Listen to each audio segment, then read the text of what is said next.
Olá, meus irmãos, sejam muito bem-vindos ao canal Caráter Cristão. Meu nome é Roberto Castilho e estamos aqui para mais um Testemunhos para a Igreja.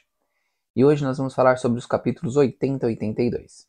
O capítulo 80, Pastores Não Consagrados.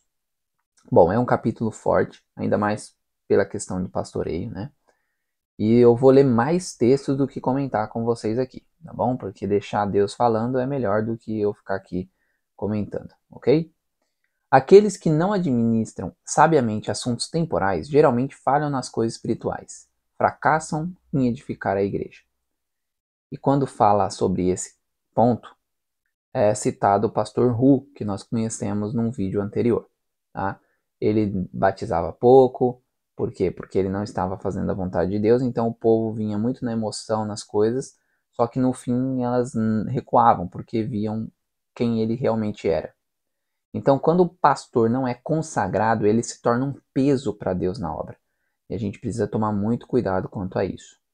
Satanás, o arqui-enganador, possui talentos maravilhosos. Ele foi uma vez um anjo exaltado, próximo a Cristo. Ele caiu por exaltar-se a si mesmo e levantou uma rebelião no céu, levando muitos em sua queda. Aqueles que amam o pecado desviar-se-ão da Bíblia, apreciarão duvidar dela e se tornarão indiferentes aos seus princípios. Eles aceitarão e defenderão falsas teorias. É comentado que para ser pastor precisa ter alguns pontos. Primeiro, gostar do estudo da palavra, gostar de estar fazendo a vontade de Deus, ser paciente e principalmente abnegado. Tá? Porque um pastor não vive para si, ele vai viver para os outros, ou boa parte da sua vida. O sucesso dessa causa não depende de termos um maior número de pastores. É, contudo, da maior importância que aqueles que trabalham ligados à causa de Deus sejam homens que realmente sintam a responsabilidade e a santidade da obra, para a qual foram chamados. Uns poucos piedosos e abnegados homens que se consideram pequenos aos próprios olhos podem realizar maior volume de bem do que um grande número de homens desqualificados para a obra, contudo autoconfiantes e vangloriosos de seus talentos. Então nós precisamos entender que os pastores de outras igrejas que entram no Adventismo, eles devem vir com o intuito de aprender, porque tem muita coisa diferente. Uma outra coisa é que os frutos devem guiar sempre.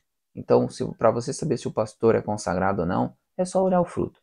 Não o fruto só no púlpito, mas no seu entorno. Nós não conseguimos colocar uma máscara e ficar sempre com ela, sabe? Em alguns momentos isso vai caindo. Então vai ter momentos em que você vai conseguir identificar se o pastor está de fato fazendo a obra de Deus porque ama ou se é só por questão financeira. O capítulo 81 fala sobre a esposa do pastor. Essa visão foi de 5 de junho de 1863, onde é mostrado a Ellen White que as esposas dos pastores estavam mais atrapalhando do que ajudando. Por quê? Porque elas também não eram consagradas. A esposa do pastor que não é consagrada a Deus é de nenhuma ajuda ao marido. Enquanto ela enfatiza a necessidade de levar a cruz e insiste sobre a importância da abnegação, o exemplo diário de sua esposa frequentemente contradiz sua pregação, anulando-lhe a força. Ou seja, se o pastor vai lá e fala umas coisas bonitas, prega lindo e etc., mas a esposa faz coisas diferentes do que ele prega, e acabam perdendo a influência. Então a pessoa vai falar, a mulher que aquele rapaz, olha a mulher do pastor. Como que eu vou confiar no que ele está falando se ela faz totalmente ao contrário, sabe? Então ficam esse burburinho aí e tem as mulheres de pastores tomar cuidado quanto a isso.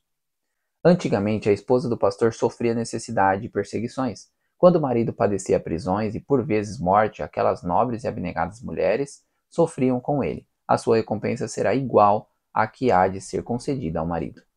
Então, aqui é um paralelo falando sobre o momento, né, de Ellen White para hoje, e é um momento onde aqueles pastores perdiam suas vidas pela causa de Cristo e as suas esposas estavam ali com eles para morrer, se necessário, com eles. Né? Então, o que acontece? Na época de Ellen White, estava sendo colocado, já estava sendo visto que as mulheres dos pastores, elas iam só para as viagens com o marido, só para ostentar, só para viajar para outros lugares, para comprar, para fazer uma série de coisas, menos para seguir os passos do marido. no sentido de avançar, ajudar na pregação, fazer a vontade de Deus, ajudar os irmãos e etc.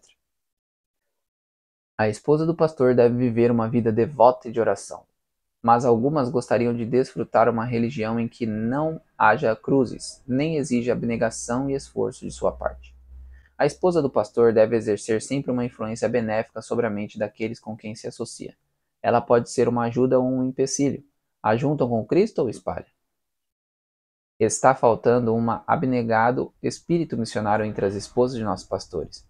O eu vem em primeiro lugar e Cristo em segundo, talvez em terceiro. Vi que não é de pequena importância ser cristão. Professar o nome de Cristo não é tão significativo, mas viver como Cristo é algo grande e sagrado. Temos agora pouco tempo para assegurar a coroa imortal, ter um registro de boas ações e deveres cumpridos escritos no céu. Cada árvore é julgada pelos seus frutos. Cada um será julgado por suas obras e não por profissão de fé. Tá vendo que coisa interessante? Porque as pessoas acham que, tô na igreja, faço isso, faço aquilo, tô de boa, tô tranquilo. Mas não é pelo que você fala, é pelo que você faz. Sempre é isso. Então a gente precisa mostrar os nossos frutos, como diz Mateus 7, versos 16 e 20. Ok? O capítulo 82 vai falar sobre direitos de patentes. Essa questão aqui é a questão de patentear alguns produtos e começar a ganhar dinheiro e ficar fissurado nessas coisas e esquecer das coisas divinas. Aqueles que creem na verdade devem praticar economia, usar alimentos simples e integrais, sempre fazendo uma regra de vida manter-se dentro de seus recursos. Alguns guardadores dos sábados que se envolveram na venda de direitos de patente viajaram com os irmãos para evitar despesas e os convenceram a investir em seus meios em direitos de patentes. Esses tais não serão inocentados diante de Deus, até que indenizem as perdas que fizeram aos irmãos sofrer. Então, essa questão aqui é você vender as patentes, né? É você fazer algumas formas de ganhar dinheiro lesando o irmão. São coisas aí que precisamos tomar muito cuidado, porque não ficaremos inocentes caso façamos isso. Tá? Então, que nós possamos colocar a nossa mente em conformidade com a vontade do nosso Deus, ok? Que Deus abençoe vocês e nos vemos